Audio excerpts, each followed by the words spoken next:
Right. Thank you, Daria. For the discussion, feel free to ask questions through the app if you like to. It seems that from all of your presentations, there's a whole ecosystem basically behind B2B payments. I was wondering, Max, also with regards to payment methods, do you see a difference per country as there is with regards to preferences of payment methods for consumers? Same kind of variation when it comes to B2B payments or not? I would say the B2C world is more demanding on different payment methods. The B2B world is more focusing on 1 to 2 different. So it's for us easier to integrate that and offer it. And you have to be, of course, first of all, say that you have to bring the B2B world into this digital payment world. And when you offer them then from scratch 5 different payment methods, they are completely confused. So as I said, communication towards payment or online payment or direct payment, so with one click, keep it simple, just keep 1 or 2 payment methods, and then they will adapt maybe in the future the B2C world as well. Is there a lot of education needed, basically, for the B2B space as well when it comes to payments? Yes, definitely. Yeah, because if you see the traditional world, like receiving a letter from the bank or from the utility company, or I don't know, also like normally on a regular basis, there is something transferred from your bank account, and then from now you will receive like an SMS, for example, or an email with a payment link. Of course, you have to explain that. Exactly. Yeah. Christoph, yeah, sorry. Just to add on what you are saying, I believe that corporates are advised by their existing and former banks that have non-bank transfer mainly and that are not used with digital new habits or with new digital payments. And so, yes, we have to explain that to corporate, but we also have to explain that to banks, as Daria was saying, that are not always aware of what is going on in digitalization, in a way, in payments. Or don't want to tell their business customers what's going on in digitization of payments. There's a big benefit for banks to stick to bank transfers rather than going online? Yeah, absolutely. I mean, you know, the more education that goes to businesses about the benefits, as we keep talking about, of working with alternatives, the less market share they will have. So I think keeping their lips closed on any new innovation and heads in the sand in terms of that is a big priority of the banks moving forward. And that adoption, Christoph, do you see much differences per country in terms of how quickly they adopt online? Are there specific countries or regions in the world where they are more advanced than in others? Well, I could not answer this question precisely. I know what I can see from my existing clients that are mainly in Europe and that are running for this digitalization. But I could not say what's going on in the other country outside of Europe. I see as well something that is kind of funny, because you can see that what I feel with this B2B world and B2B digitalization is what we had 20 years ago with B2C. It's funny, when you go to the show, you have the same type, B2B show. You have the same type of presentation or the same type of question asked or the same type of issues that B2B corporate can have that B2C used to have 20 years ago. Like, for instance, how can I explain to my employee that we are going to go digitalize? And that's what a retailer 20 years ago would ask himself when he wanted to switch from catalog to online. That's funny. That's what I can see actually in the B2B world currently. But I could not say if there is one specific country that is going quicker or faster than another one. I don't know. All right, okay. Now, I think, Max, you talk about the US having 64% still through checks, right? Yeah, that was the last figures we saw, correct. And nice comparison, as you also said, like B2B to B2C. So, yeah, I think there's a way to go, definitely. Interesting. Daria, question from the audience. I assume it's for you. What makes companies trust you rather than a bank, would you say? Where's the trust for banking blocks, or how do you create trust with your clients? That's a good question. So look, the trust is, first of all, education is obviously needed. That's what you were just saying about, you know, business to business digitization now moving ahead. So education is one, but the other part of the trust is the access to instant settlements and instant information. The lack of trust that corporates have with a new challenger is that they don't know what's happening with the money, where it can go, and they would think that it would work like a bank, where you could make a transfer and it was 3 3 or 4 days before it even hits somewhere through the SWIFT network or before you get it back, bounced back and returned to you. So by the licensed fintechs actually offering real-time clearing, real-time payment methods and giving them instant access to that, the more and more this happens, the more trust there is, because there's less risk around a lot of the financial transactions they make with the banks just because of the access to information and the speed of the payments. Interesting. Because if you look at you talk a lot about core banking, right?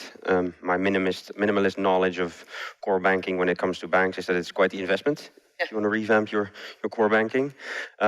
Would you say that that is maybe one of the main drivers for banks not having catched up enough, or? Look, I think one of the main drivers is competing priorities, the regulations that have come in, especially around GDPR and the penalties involved in that. That's one of them. It is a big investment, but I think that is one of the reasons up until now. But, you know, open banking and PSD2 are now forcing it down their throats. And so they now have to make a decision. Do I wrap something beautiful around a crumbling castle or do I replace it? But the average, I heard from a banking specialist, the average cost for a major bank to do this infrastructure overhaul can be, you know, 40 to 80 million, which is significant. And then that involves then retraining all of your staff, retraining and building new processes. So absolutely, I think that's been, you know, one of the reasons, but I don't think they're going to be able to keep using that reason in the future. Can they still catch up, you think, banks? They can. How? Partner with you guys or not? This goes against the purpose of what I was talking about on stage. The way the banks will be able to catch up is if there is a major failure with a licensed fintech or a licensed challenger. And if something really significant happens, such as one that's based in a country that is possibly a small country, so their collapse actually affects the entire economy of a country or puts that economy into recession, it's things like that, which I'm not saying will happen, but could happen. It's those types of major activities that could occur that would then be able to shift the mindset back towards the banks. I think the banks can do it, but depending on how long it takes, they might actually end up having to change their business models more into wholesale and utility banking for the providers in the front end. Interesting. But isn't it also the point that they have to trust themselves? So first of all, they have to trust in themselves that there is the possibility to change. So now we are at the culture point, but if they, at the moment they see the challenger banks, they see N26 and all the different, also from UK coming, and they have very fast speed in bringing up volume clients, whoever they do that. But at the moment, the old-fashioned banks just see like, okay, what is our next step we can do? And if they will not try, of course, then the challenger banks will, like, for sure will grow faster, increase faster the market share. And this is why I believe they have, first of all, trust in themselves to say, we can make it. And if you have this culture internally, then they can go step by step.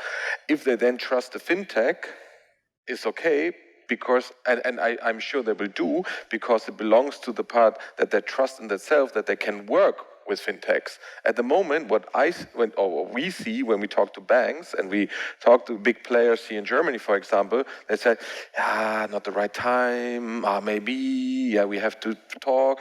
And just for one of the biggest ones, I have, I think, 6 or 7 different contact persons from different departments who say completely something different about the way forward. Mm-hmm. And each individual do not trust if this is the right way, if this is the right approach, what is the next step. So internally, they have to trust themselves that they can change the business model as well, all the systems, core banking systems more or less, and then they can also trust in cooperation with fintechs. Christoph, can banks be partners as well in all this? Or are they mainly seen as competitors, you say? No, I would say that. So it's true that it's hard for banks to evolve and to have this maybe self-confidence that you mentioned. But to me, based on the last discussion I had for the last 2 years, that became obvious for them that they have to partner and they have to go with startups or fintech or whatever to evolve. And so I feel less. I feel more and more needs to do so. They want to go. they want to do it. They can see their competitor, other banks in other countries that can sometimes do it and that they will do it pretty well.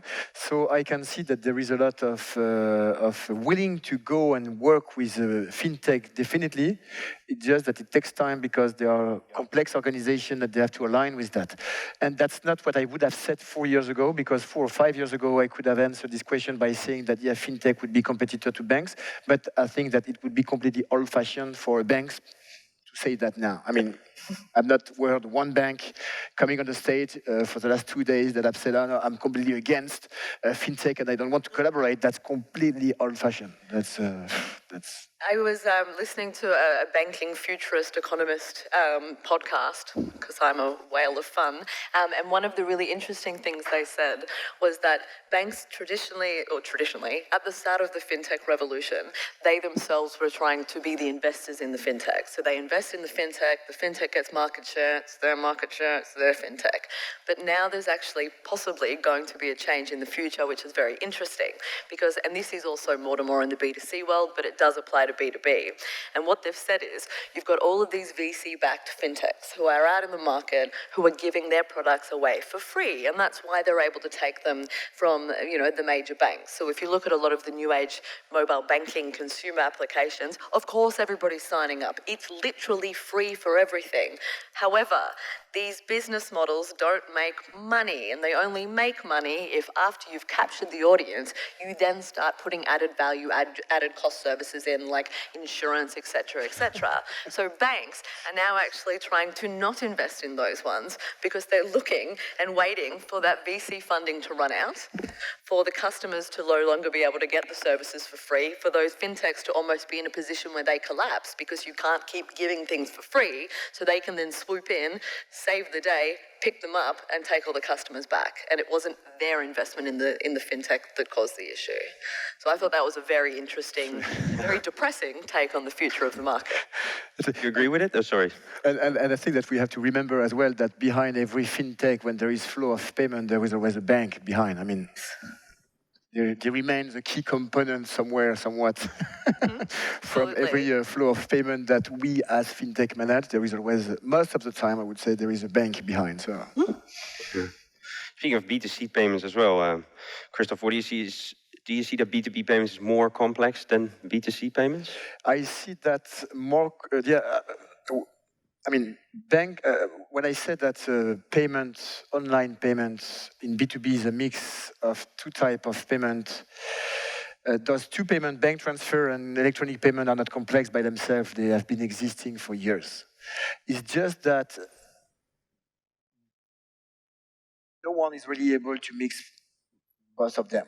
Banks know what bank transfer are, but they don't know pretty well what electronic payment or alternative payment can be. Gateways, most of the time, they understand what electronic payment are because that's their core business for years and they know what are alternative payment. But when you start to mix both of them, this is kind of two worlds that haven't been used to talk and work together.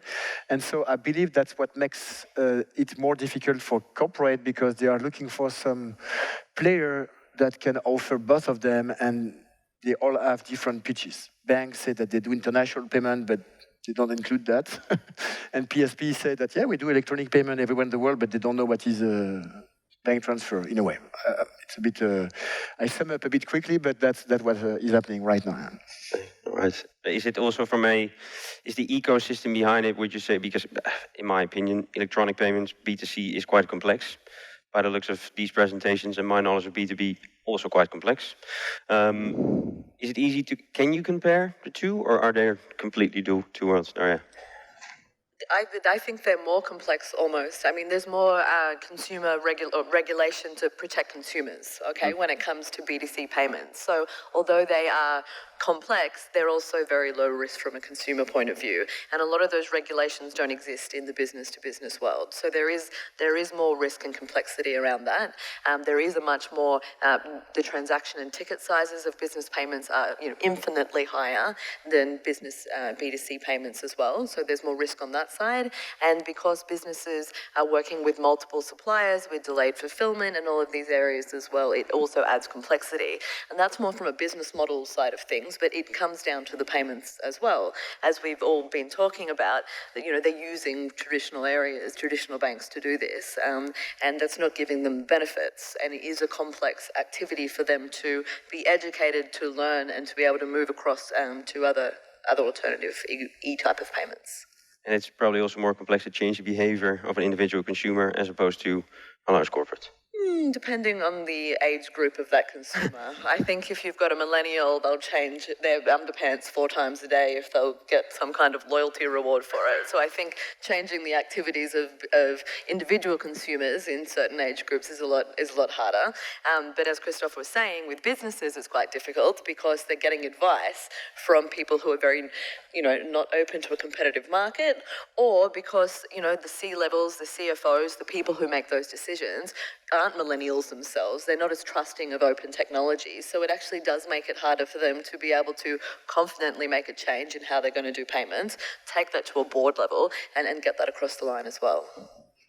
Max, do you see the same in debt collection? Because debt collection is, of course, a very traditional industry, same as what payments is. The way debt collection has been done has been the same for many years. You guys do it through AI. Do you see a difference in terms of adoption or in use when it comes to corporates or consumers or an age group of a consumer or a corporate? In the field of debt collection, Yeah. there's a difference. Specifically. I think what you said at the beginning, there is a change in the debt collection or open payment market, definitely, but you have to be a little bit more careful in this world, because offering, for example, Apple Pay in a debt collection world is a little bit crazy, to be honest, because that the guy at the end have to have a mobile phone, an Apple phone maybe, and it's not really fit together. So, of course, we see that there are ways how you can address it more. Or how can you do the payment more convenient so that he can say, oh, sorry, I lost the letter or paper, so that he don't have these kind of exceptions. That's the way how we want to digitize that also. But you have to be very careful in the part of, like, you cannot offer him 10 different payment methods, because then he's paying debt by debt by debt by debt. He has a second credit card, a third credit card, and that's not really what, at the end, the enterprise wants to have as well. So there. But jump to the question before, like, I think in the B2B world, it will be very interesting to see how long we will have a parallel world in switching part of the enterprises and clients of the enterprises in the more digitized way, and how many will stick to the old world. Because I'm always thinking about these A clients, when you cluster them to A, B, C, how long will it take that you switch with the A client to this digitalized payment world? And also the complexity. I mean, in Europe, 240 different payment methods, roundabout, I think. Roundabout. So I will not see that in the B2B world, to be honest. So I think there will be less complexity. Interesting. Another question from the audience. What do you think are the 3 success criteria for digitized B2B payments? Christoph? So I'm not going to give the 3 success criteria, but at least I'm going to give an advice for B2B corporate that wants to digitalize is that they should not try to do everything at the same time. Sometimes we meet some B2B corporate that says, okay, I'm going to start sell my product online, and I'm going to build a marketplace at the same time, and I'm going to do that with, I'm going to sell that everywhere in the world because I'm selling everywhere in the world, and my marketplace will be done with vendors from everywhere in the world. And so those corporate, they have never sold anything online. But, you know, they start with the most complex part, I would say, by trying to do everything at once, which is international marketplace online, and that becomes very complex. And when you combine that with their internal organization that have to switch, that have to evolve, that makes it a very, very risky project, I would say. So the one advice is you want to do everything, fine. That's anyway where you have to go. That's what B2C has done anyway. So start with selling online, then think of your marketplace maybe after 2 years when you understand what is online selling, and do your internationalization afterwards, maybe step by step. That would be my advice. Cool. Actually, you agree? Yeah, definitely. Because, I mean, here's the question, especially for B2B payments, but you are talking more about B2B payments, and again, what that makes to your business model, company, and one part is payment, so it has to be step by step, otherwise you get lost. But the first step is always going online. That should be the first step, obviously, to start the... That's what B2C did 20 years ago. They didn't start to do marketplace 20 years ago when they switched from a paper catalog. They started with online sales, a few of them, and then it evolved. Maybe the first step here, and when we also saw like bank world, work on your core system maybe. So work like how can you change the core system or your infrastructure in total to go online? Because at the moment, I think if you talk about SAP, for example, it's very clear step by step, and it's very difficult to change things. Hopefully nobody from SAP is here, but like, you know what I mean? Like that, it is like, make your homework, and then you can go online. Arja, you agree? I agree, exactly. The whole digitization of the core needs to happen on the business side and on the banking side. The access to amazing data for a business who's still using checkbooks or writing things down in paper is not going to add any value anywhere. So the world just needs to become more digital and more modern. Corporates that work in that world will be successful first. But yeah, I agree with what they're saying. When it comes to regulation, I think you will touch on the topic of regulation. PSD2 is, of course, something that is coming into effect later this year. Mm-hmm. What's the biggest opportunity with PSD2 for fintechs or for a banking block, specifically open banking?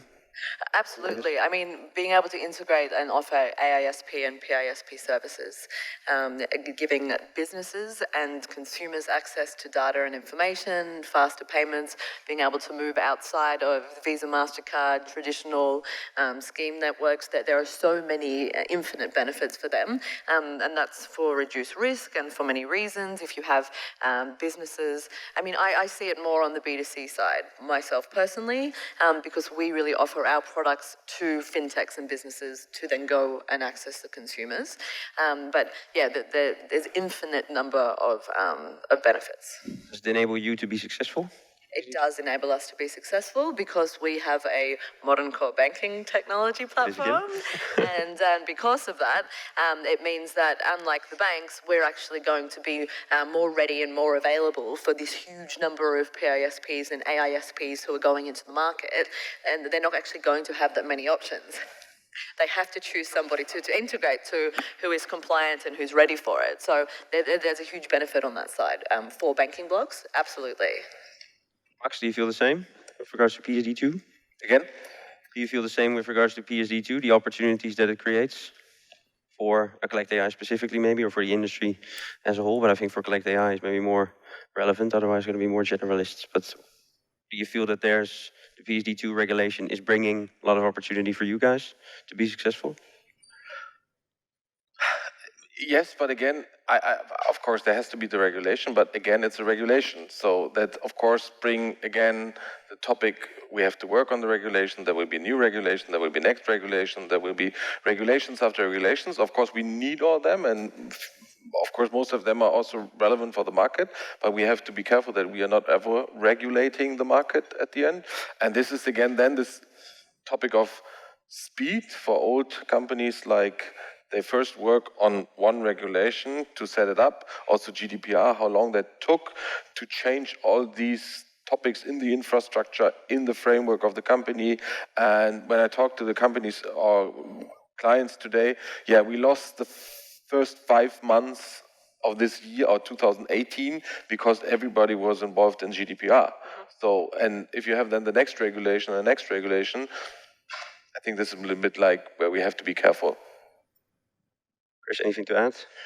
In a nutshell, I would say what we have to keep in mind is that thanks to this regulation, at least you have some business model like in B2C, but Uber or Airbnb or stuff like this, or even Amazon, that would not exist without this kind of regulation. Or they would exist, but thanks to regulation, we make sure that this will be again here in the future, and there would not be any, I would say, risk taken from the client side, from the vendor side, or from the marketplace side. So regulation helps to create some amazing business that we couldn't think of 15 years ago. And again, if we have to think of Amazon, that is a marketplace, Uber, that is a marketplace, Airbnb, that is a marketplace, they exist, and we enable them in Europe, at least, yes, we do, because thanks to this regulation. So, yeah, there is so many opportunities around that. Yeah. Any questions from the audience left? No. Maybe to close off, Chris, with regards to Limonetic, what does Limonetic do very well when it comes to B2B payments? I believe we know how to glue those two different type of ecosystem, which is the old-fashioned ecosystem with bank transfer, reconciliation, blah, blah, blah, and this new ecosystem with electronic payment, and we are very good at mixing those two things to make it easy for the merchant. Max, Collect AI? So we will work very hard to find the right person, the bank, who will try to innovate and digitize their process. No, they have to, and this is what we are working for. And I believe there is a good way and a good approach, and also in the B2B payment world then at the end. Yes. Daria, for you? For us, it's fast access to data through core banking, but it's also the modularity of our products for different businesses. So if they want to just try with one product and then add more as they go, if they're a small business and they want to actually increase, the whole purpose of banking blocks is it's Lego banking, and you build your own stack, you can change it as you go, and that's really the benefit we give to businesses. It's not rigid, and also it's one partner and one contract for everything, which makes life easy. Great. Well, thanks everyone. One more time before we go, feedback form in the app, very important for the organizers. Please provide your feedback with regards to the event. Very helpful for next year. I'd like to thank the panel. Thanks for your time. Thanks for coming. Thank you. Thank you.